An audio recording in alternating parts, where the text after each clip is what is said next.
Sebuah fakta mengejutkan yang mungkin belum pernah kamu dengar sampai hari ini adalah miskin itu sebenarnya butuh dedikasi. What? Serius, di dunia yang makin kompetitif ini, kalau kamu nggak emang dengan sengaja atau benar-benar berusaha untuk bego, minimal kamu bakal punya progres lah. Jadi kalau sekarang hidupmu masih gitu-gitu aja, dompetmu masih kembang kempis dan masa depanmu masih nggak jelas, kayak persyaratan ngelamar kerja di Konoha, saya ucapkan selamat.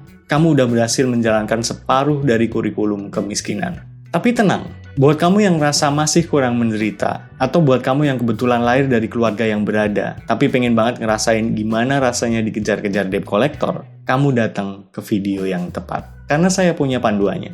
Ini bukan soal nasib, ini soal sistem. Dunia ini simple teman-teman. Ada sebab, ada akibat. Kamu nggak bisa tiap hari nanam kemalasan, terus berharap panennya jadi saham dividen. Itu khayalan tingkat dewa. Lao Tse pernah bilang, pikiran menjadi kata-kata, kata-kata menjadi tindakan, tindakan menjadi kebiasaan, kebiasaan menjadi karakter, dan karakter menjadi takdir.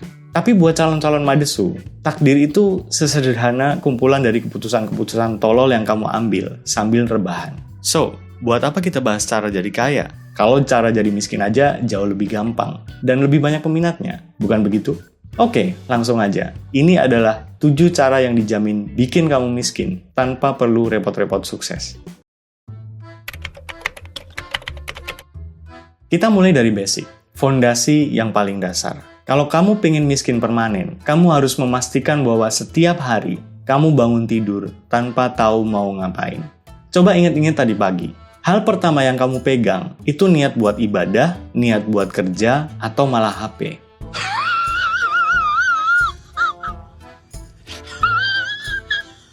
Saya yakin 90% dari kaum madesu akan langsung buka HP. Bukan buat cek kerjaan, bukan buat balesin customer, tapi buat cek story orang-orang pamer atau nonton video orang berantem di komentar TikTok. Congrats! Kamu baru aja menyerahkan kendali otakmu ke algoritma perusahaan Amerika dan Cina sebelum nyawamu terkumpul penuh. Ini adalah cara tercepat buat bikin energimu habis sebelum kamu sempat ngapa-ngapain. Banyak calon madesu di luar sana yang merasa dirinya pintar, merasa punya potensi, tapi masalahnya satu, mereka buta arah. Mereka kayak kapal pesiar mewah tapi nggak punya nahkoda. Mesinnya nyala, bensinnya penuh, tapi cuma muter-muter di dermaga sampai mesinnya karatan dan akhirnya tenggelam. Kenapa rencana itu penting? Karena tanpa rencana, kamu akan jadi budak dari rencana orang lain. Kamu akan capek, kamu akan keringetan, kamu akan merasa sibuk, tapi di akhir hari, kamu nggak menghasilkan apa-apa, selain baterai HP yang makin drop. Warren Buffett bilang, orang bodoh yang memiliki rencana bisa mengalahkan orang jenius tanpa rencana. Nah, bayangin kalau kamu udah nggak punya rencana, terus kamu juga nggak pinter-pinter amat. Double kill nggak tuh? Kalau kamu emang niat pengen mempercepat proses jatuh miskin, terusin aja kebiasaan itu. Bangun yang siang, biarin notifikasi yang ngatur apa yang harus kamu pikirin, dan jangan pernah punya target harian. Biarkan hidupmu ngalir kayak limbah di selokan yang ujung-ujungnya cuma numpuk jadi sampah di muara. Jangan pernah pecah target besarmu jadi langkah kecil. Karena langkah kecil itu melelahkan. Mendingan balik tidur lagi dan mimpi yang besar. Itu jauh lebih nyaman. Setelah berhasil bangun tiap hari tanpa rencana, langkah selanjutnya untuk mempercepat kemiskinanmu adalah dengan mengadopsi victim mentality, mentalitas korban. Ini adalah cara yang tepat untuk memastikan kamu tetap diam di tempat, sementara orang lain udah lari jauh. Caranya gampang, kalau ada yang salah dalam hidupmu, pastikan itu bukan salahmu. Coba perhatikan sekitar. Kenapa kamu belum sukses? Karena bokap gue bukan pejabat. Kenapa kamu nggak punya skill? Soalnya pendidikan di Indonesia itu sampah. Kenapa bisnismu gagal? Ya, karena pemerintah nggak berpihak sama rakyat kecil. You see? Betapa enaknya hidup kalau kamu punya sejuta alasan untuk nggak bertanggung jawab. Menyalahkan keadaan itu kayak pakai narkoba. Rasanya nikmat, nagih, bikin tenang, dan bikin kamu ngerasa nggak perlu berubah karena emang dunianya yang nggak adil. Saya akui, dunia ini emang nggak adil. Banget. Dan kamu tahu, selain nggak adil, dunia nggak akan peduli sama setiap tangisan yang kamu posting. Kamu mau maki-maki nasib sampai mulutmu berbusa pun, tagihan listrik bulan depan nggak bakal lunas pakai rasa kasihan. Bill Gates pernah bilang, kalau kamu terlahir miskin, itu bukan salahmu. Tapi kalau kamu mati miskin, fix, itu salahmu sendiri. Tapi buat calon madesu, quotes ini adalah musuh. Mereka lebih suka dengerin kata-kata motivasi basi yang bilang, sabar, semua akan indah pada waktunya, sambil nggak ngapa-ngapain. Padahal, waktu nggak akan membuat indah apapun kalau yang kamu pupuk cuma keluhan. Jadi kalau kamu pengen finansialmu makin hancur, silahkan teruskan hobimu jadi duta takdir. Salahin orang tuamu karena nggak kasih warisan. Salahin temenmu yang sukses karena dia cuma beruntung. Dan salahin weton, Sio, zodiak, Merkurius, Venus, Bruno Mars, tiap kali kamu melakukan kesalahan-kesalahan bodoh. Karena mengakui kalau kamu malas dan nggak punya kompetensi itu pahit, teman-teman. Lebih nyaman duduk di kursi korban sambil nungguin bansos yang nggak datang-datang. Iya kan? Terusin aja. Siapa tahu tahun ini kamu dapat penghargaan manusia paling malang sedunia. Setelah mendapatkan penghargaan manusia paling malang sedunia, sekarang waktunya kamu menolak untuk keluar dari zona nyaman. Ini adalah cara yang paling ampuh untuk memastikan kamu nggak akan punya progres apapun sampai tahun depan. Prinsipnya sederhana. Kalau rasanya nggak enak, jangan dilakuin. Kalau rasanya pahit dan nggak nyaman, berarti itu bukan buat kamu. Saya sering banget lihat orang-orang yang pengen sukses, pengen punya mobil mewah, pengen jadi high value person, tapi begitu disuruh belajar skill baru yang sulit, mereka langsung bilang, "Duh, susah ya ternyata." Atau, "Kayaknya ini bukan passion gue deh." Padahal sebenarnya itu bukan soal passion. Mereka cuma males dan manja aja. Mereka lebih memilih hangatnya sarang mereka daripada panasnya persaingan di dunia nyata. Satu hal yang harus kamu sadari, teman-teman sekalian. Kemiskinan adalah zona nyaman untuk orang yang udah biasa susah. Kamu udah biasa nggak punya duit, kamu udah biasa dihina, dan akhirnya kamu jadi nyaman di situ. Keluar dari kemiskinan itu butuh rasa sakit. Kamu harus memaksa otakmu kerja berat. Kamu harus memaksa badanmu bangun saat orang lain tidur. Dan kamu harus menahan nafsu buat nggak beli barang-barang nggak berguna. Dan itu semua nggak enak kan? Kamu pengen tahu di mana zona nyamanmu? Gampang. Kalau kamu lebih pilih scrolling video mbak-mbak joget, curhatan-curhatan aib, atau konten-konten sampah berjam-jam daripada baca buku, atau ikut workshop yang bisa ningkatin value-mu, kamu di dalam zona nyaman.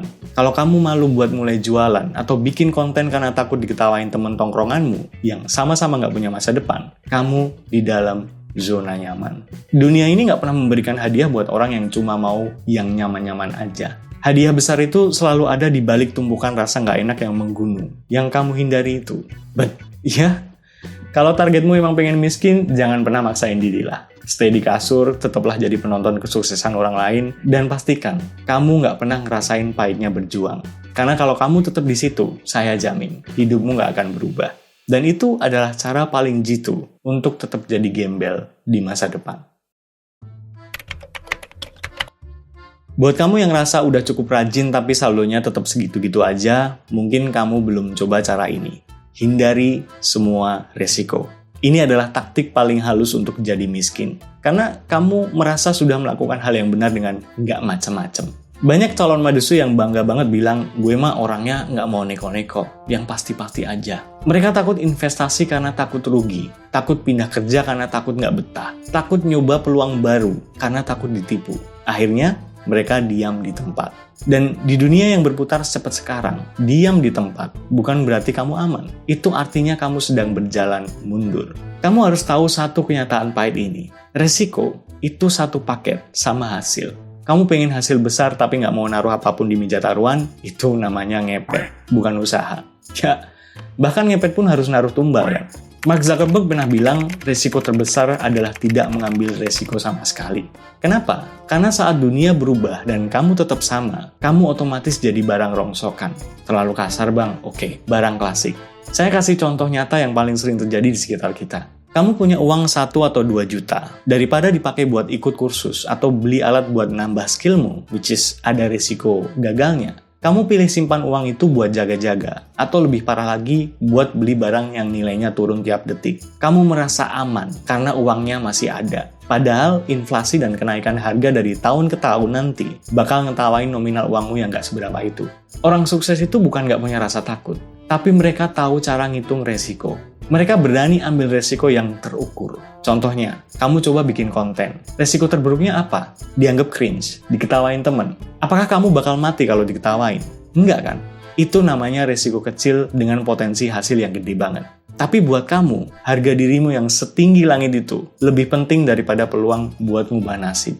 Jadi, kalau kamu emang niat banget mau tetap miskin, teruskanlah jadi penakut. Jauhi semua kesempatan yang gak ada jaminan 100% bakal berhasil. Jangan pernah berinvestasi ke diri sendiri, karena itu gak ada hitam di atas putihnya. Saat orang lain mencoba, tetaplah jadi penonton yang bilang, tuh kan, bener, dia gagal. Sambil menikmati kesendirianmu yang gak punya pencapaian apa-apa selain bangga, karena gak pernah gagal. Ya gimana mau gagal? Nyoba aja gak berani kan?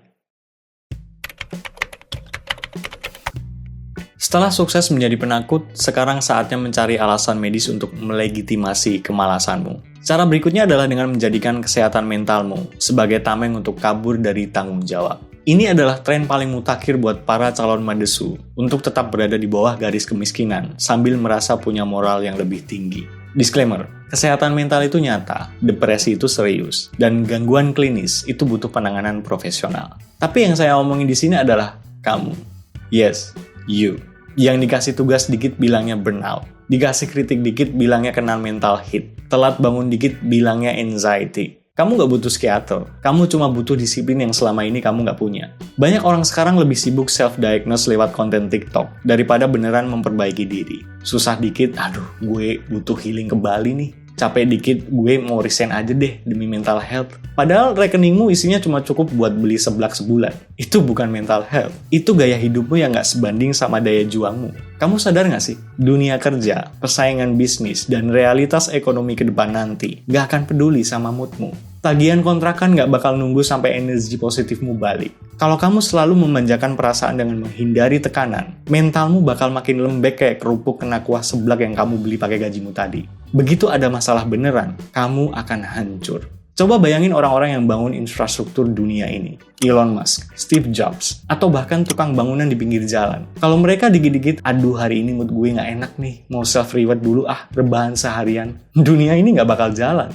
Kemajuan itu lahir dari tekanan, teman-teman. Diamond, intan, perhiasan yang memiliki kilau luar biasa, batu terkeras di dunia, itu asalnya dari karbon yang ditekan suhu ekstrim gila-gilaan. Bukan karbon yang dimanjain pakai healing setiap weekend. Ya, tapi kalau kamu emang udah memantapkan hati buat terus-terusan jadi beban keluarga, ya lanjutin aja sih. Pakai istilah-istilah psikologi itu buat menutupi rasa malasmu. Habisin duitmu yang gak seberapa itu buat memanjakan diri. Padahal kamu belum punya pencapaian apa-apa. Teruslah manja, teruslah lembek. Dan jangan kaget kalau nanti di masa depan satu-satunya hal yang masih sehat dari dirimu sementara dompet mudah sekarat, cuma alasan-alasanmu. Setelah memiliki mental yang lembek, sekarang waktunya memastikan sisa-sisa sumber dayamu habis tak bersisa. Cara keenam untuk memiskinkan diri adalah pastikan kamu hanya berinvestasi dari leher ke bawah. Dan biarkan leher ke atas alias otakmu kosong melompong. Sampai sekarang saya selalu heran sama tingkah calon-calon madesu. Buat beli top-up skin game ratusan ribu, gas. Buat beli kuota nonton drama atau scrolling gosip 10 jam sehari, sanggup. Tapi giliran disuruh beli buku seharga 80 ribu, atau ikut pelatihan skill seharga 200 ribu yang bisa bikin income mereka naik 3 kali lipat, tiba-tiba jadi orang paling miskin sedunia. Aduh, mahal banget ya. Atau, di YouTube juga ada yang gratisan. Iya, ada yang gratisan. Tapi kamu malah pakai YouTube-nya buat nontonin berita perselingkuhan, video kucing, bukan buat belajar. Prinsip investasi itu simple, teman-teman. Kamu menanam hari ini, buat kamu panen nanti. Tapi masalahnya, kamu nggak pernah nanam apa-apa di otakmu. Kamu lebih peduli sama apa yang masuk ke perut dan apa yang nempel di badan. Biar kelihatan keren di depan orang yang bahkan nggak kamu kenal. Kamu sibuk mempercantik bungkusnya, tapi isinya zonk. Sadar nggak, kenapa gaji atau penghasilanmu stagnan dari tahun ke tahun? Ya karena nilai dirimu emang segitu-gitu aja. Kamu nggak punya skill baru, kamu nggak punya pengetahuan baru, kamu nggak punya nilai tambah. Kamu cuma jadi komoditas murah yang gampang digantiin sama siapa aja, atau bahkan digantiin sama AI. Berapa tahun ke depan nanti, orang-orang yang nggak punya investasi leher ke atas bakal dibuang ke tempat sampah peradaban.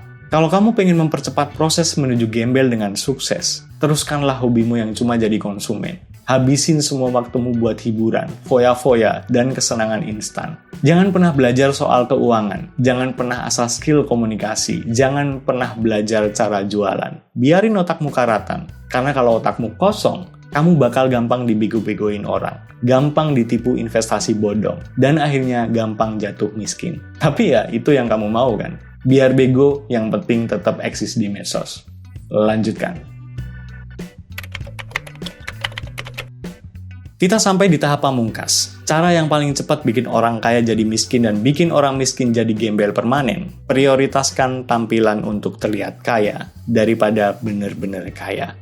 Inilah pajak paling mahal yang dibayar oleh orang-orang bodoh di Indonesia. Pajak gengsi.